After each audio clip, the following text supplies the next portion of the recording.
آفاق العمل. العمل. طيب.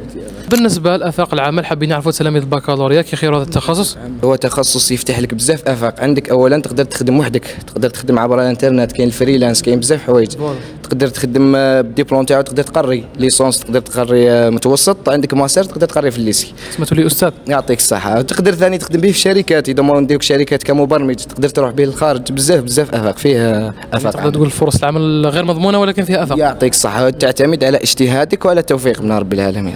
تخصص حكي. بالنسبة لنظام ألامدي اختيار تخصصات يبدأ من السنة الثانية. عندك اس اي، اي سي، الاكادو، تختلف من جامعة إلى أخرى. كاين جامعات مثل باب الزوار فيها تخصصات خلاف. وبالنسبة للانجينيور حتى الطروازياماني باه يخيروا تخصصات اللي حابينها حتى يتفرعوا في التخصصات هذه.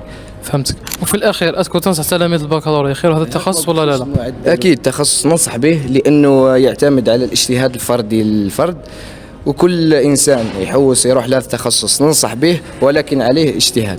لأنه إذا اعتمد على الجامعة وحدها لا يستطيع الوصول. كلمة أخيرة. وش راينا لكم؟ رأينا